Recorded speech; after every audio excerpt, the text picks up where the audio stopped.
నిజామాబాద్ జిల్లా బోధన్ పట్టణంలో అమానుష ఘటన చోటు చేసుకుంది. ప్రేమగా చూసుకోవాల్సిన తల్లిదండ్రులే పిల్లవాడిని టార్చర్ చేయడంతో ఎవరికి చెప్పుకోవాలో తెలియక సతమతమైన పిల్లవాడు ఇంట్లో నుండి కొన్ని రోజులుగా అరుపులు వినపడడంతో స్థానికులు ఇంట్లో వెళ్లి చూడగా పిల్లవాడు తీవ్ర గాయాలతో దర్శనమిచ్చాడు.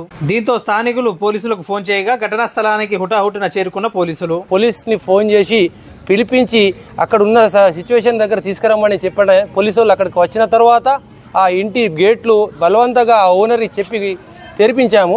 లోపల చూస్తే పిల్లగాడి పరిస్థితి చాలా దారుణంగా ఉంది. పిల్లగాడి ఒంటి మీద బట్టలు లేవు. రాత్రి పూట ఇల్లు మొత్తం గడుగుతుండు. వాడి చేతులు మొత్తం పొక్కులు పడ్డాయి, కాళ్ళు పొక్కులు పడ్డాయి. ఏంద్రబాబు ఇట్లా ఎందుకు అవుతుందంటే నాకు ఇలా టార్చర్ ఉన్నది, నాకు ఇంత పరిశాన్ ఉంది అంటే రాత్రి ఎస్హెచ్ఓ గారికి మాట్లాడి పోలీస్ స్టేషన్కి తీసుకొచ్చి ఇమీడియట్గా ఎంసీ తీసుకొని గవర్నమెంట్ హాస్పిటల్ తీసుకెళ్లి పిల్లగానికి ట్రీట్మెంట్ చేయించడం జరిగింది. ఆ తర్వాత రాత్రి పిల్లగాడిని పోలీస్ స్టేషన్లో పెట్టలేము, అటు ఇంట్లో ఇవ్వలేము. మా ఒక ఫ్రెండ్ ఇంట్లో రాత్రి పెట్టుకున్నాము. 10 గంటలకు సార్ని వచ్చి కలిసాము. ఆ తర్వాత సారు చైల్డ్ డిపార్ట్మెంట్ వెల్ఫేర్ వాళ్ళని స్పందించి వాళ్ళని కూడా పిలిపించారు. నమస్కారం అండి, నా పేరు భానోద్ బాబు. నేను చైల్డ్ హెల్ప్ లైన్ సూపర్వైజర్గా పనిచేస్తున్నాను నిజామాబాద్ యూనిట్. ఈరోజు మాకు వచ్చిన సమాచారం మేరకు చిన్న పిల్లవాడిని హరాస్మెంట్ చేసి ఇంటి వద్ద వాళ్ళ తల్లిదండ్రులు ఇల్లీగల్ అడాప్షన్ చేసుకున్న పిల్లవాడిని ఇలా హరాస్ చేసి అన్ని రకాల పనులు చేయించడం జరుగుతుందని చెప్పేసి స్థానికులు తెలపడంతో వారి సమాచారం మేరకు కాకుండా మేము ఇక్కడ ఎంక్వైరీ చేసి స్థానికంగా ఉన్న పోలీస్ స్టేషన్లో రావడం జరిగింది.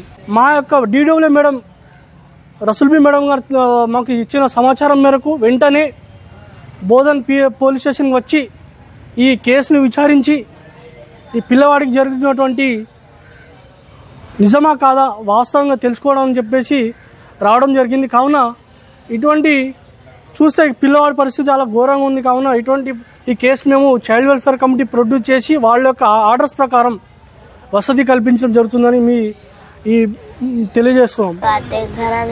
कपड़े धुलाते, बर्तन धुलाते, घर धुलाते, बाथरूम धुलाते, बाद बिछौना धुलाते, मारते चुर के देते। बाहर जाने का ये करते कि नहीं? अंदर ही रखते। क्यों? ताला मार के गेट को। ताला मार के। हाँ। अब आपको दोस्ता कोई भी है क्या? बहुत से दोस्त बाहर। हाँ। नहीं जाने देते। नहीं जाने देते।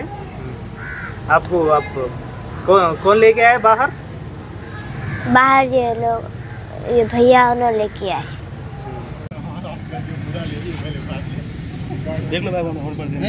మరిన్ని అప్డేట్స్ కొరకు మన ఛానల్ ని సబ్స్క్రైబ్ చేయండి.